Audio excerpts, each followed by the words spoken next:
Ukraine के राष्ट्रपति Volodymyr Zelensky शुक्रवार को वाशिंगटन पहुंच रहे हैं। यहां उनकी मुलाकात राष्ट्रपति डोनाल्ड ट्रंप से होनी है। जाहिर है कि दोनों नेताओं के बीच रूस यूक्रेन युद्ध खत्म कराने के लिए उस पीस डील पर चर्चा होगी जिस पर अमेरिका और रूस बीते दिनों सऊदी अरब में एक दौर की बैठक कर चुके हैं। इसके अलावा जेलेंस्की जब ट्रंप के सामने होंगे तो यूक्रेन की सुरक्षा, अमेरिकी हथियारों की आपूर्ति और आर्थिक मदद पर बात कर सकते हैं। जेलेंस्की की इस यात्रा की सबसे अहम बात यूक्रेन की खनिज संपदा पर अमेरिका के साथ होने वाला करार भी है। बताया जा रहा है कि इस डील के लिए ट्रंप बहुत जोर दे रहे हैं। रूस यूक्रेन युद्ध शुरू होने के बाद से अमेरिका ने सैन्य, आर्थिक और मानवीय मदद के रूप में यूक्रेन को अब तक जो भारी भरकम सैकड़ों अरबों डॉलर दिए हैं, ट्रंप अब उसकी कीमत चाह रहे हैं। ट्रंप चाहते हैं कि इस मदद के बदले यूक्रेन उन्हें कुछ लौटाए। ट्रंप की नज़र यूक्रेन की उस खनिज संपदा पर है जिसे रेयर मिनरल्स कहा जा रहा है। ऐसा मिनरल जो दुनिया में बहुत कम है लेकिन जिसकी उपयोगिता बहुत ज़्यादा है।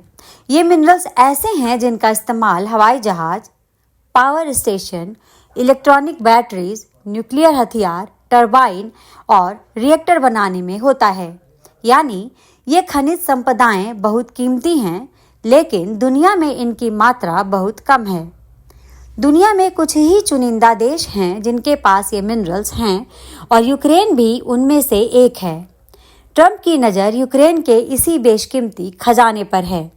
वह इसे हासिल करना चाहते हैं और अपने इरादे में कामयाब भी होते दिख रहे हैं। दरअसल 20 जनवरी के बाद ट्रंप ने रूस और यूक्रेन युद्ध पर ऐसी पलटी मारी है कि यूक्रेन के साथ साथ यूरोप के भी होश उड़ गए हैं। जिस अमेरिकी दम पर जेलेंस्की आखिरी यूक्रेनी तक युद्ध लड़ने की बात कह रहे थे, अब वह शांति और पीस डील चाहते हैं। ट्रंप ने इनकी गलतफहमी दूर कर दी है। ट्रंप ने साफ कह दिया है कि युद्ध के लिए पैसा और हथियार अब वह नहीं देने वाले। रूस के साथ पीस डील करने का दबाव वे बना रहे हैं। ट्रंप ने जेलेंस्की को बिल्कुल स्पष्ट तौर पर कह दिया है कि नाटो में शामिल होने का ख्वाब उन्हें छोड़ देना चाहिए। यूक्रेन नाटो में शामिल नहीं हो सकता। और जहां तक बात यूक्रेन की सुरक्षा की है तो ट्रंप ने इससे भी अपना पल्ला झाड़ लिया है। वह यूक्रेन को 100% सुरक्षा की गारंटी देने के मूड में नहीं है। उन्होंने साफ कह दिया है कि यूक्रेन की सुरक्षा की जिम्मेदारी यूरोपीय देशों की है। एक तरह से यूक्रेन की सुरक्षा ट्रंप ने यूरोपीय देशों के सिर मढ़ दिया है। यूरोप के देशों की बात करें तो ब्रिटेन, फ्रांस और जर्मनी को छोड़कर बाकी देशों की सुरक्षा और रक्षा बजट खस्ताहाल है। यूरोप में तो कई ऐसे देश हैं जो अकेले दम पर किसी बड़े हमले का सामना नहीं कर सकते। वह भी खतरा अगर रूस और पुतिन से हो तो इनकी हालत और पस्त हो जाएगी। जेलेंस्की मन ही मन यह बात समझ रहे हैं कि बिना अमेरिकी समर्थन के वह रूस के आगे टिक नहीं पाएंगे, क्योंकि रूस को रोक पाने की शक्ति और सामर्थ्य यूरोप के पास नहीं है। अब उनकी हालत मरता क्या न करता वाली हो गई है।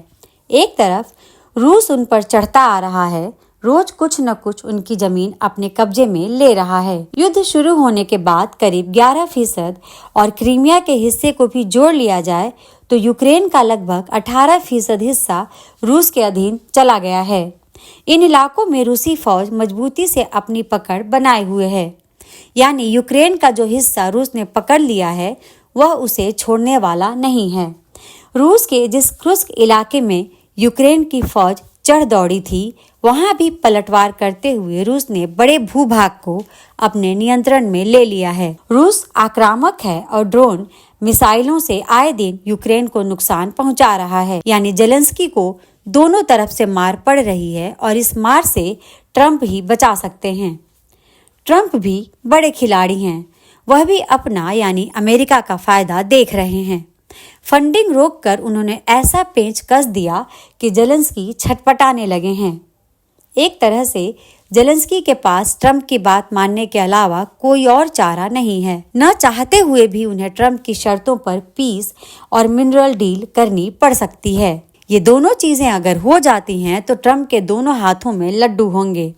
एक तो पीस डील कराने का श्रेय उन्हें जाएगा और दूसरा यूक्रेन के मिनरल तक अमेरिका की पहुंच हो जाएगी। ये मिनरल भविष्य यानी 21वीं सदी की अर्थव्यवस्था को तेज रफ्तार देने वाले हैं। इनका इस्तेमाल रिन्यूएबल एनर्जी, मिलिट्री एप्लीकेशन से लेकर औद्योगिक इंफ्रास्ट्रक्चर में होना है।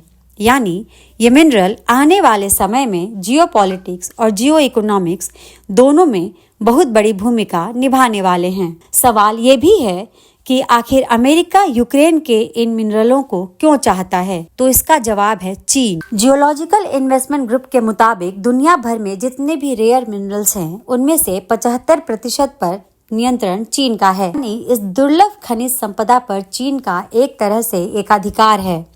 इसलिए अमेरिका चीन पर अपनी निर्भरता कम करना चाहता है। बीते दिसंबर में चीन ने अमेरिका को भेजे जाने वाले कुछ दुर्लभ खनिज तत्वों पर प्रतिबंध लगा दिया।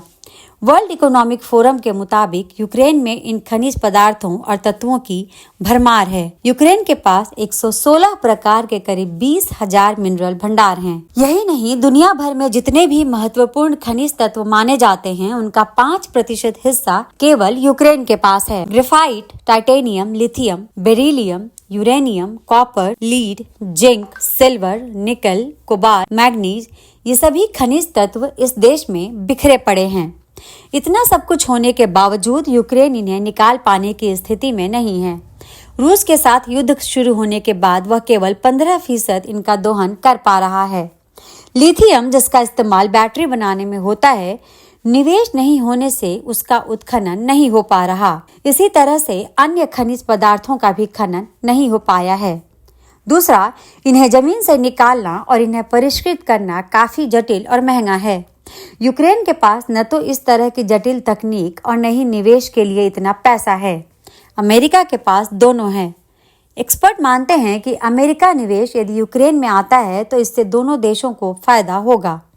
ऐसे में मिनरल डील ही ऐसा है जिसे लेकर ट्रंप जेलेंस्की को थोड़ी राहत दे सकते हैं।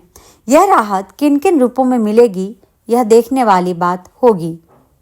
हमारे इस वीडियो को लाइक, शेयर और चैनल को सब्सक्राइब जरूर करें। धन्यवाद।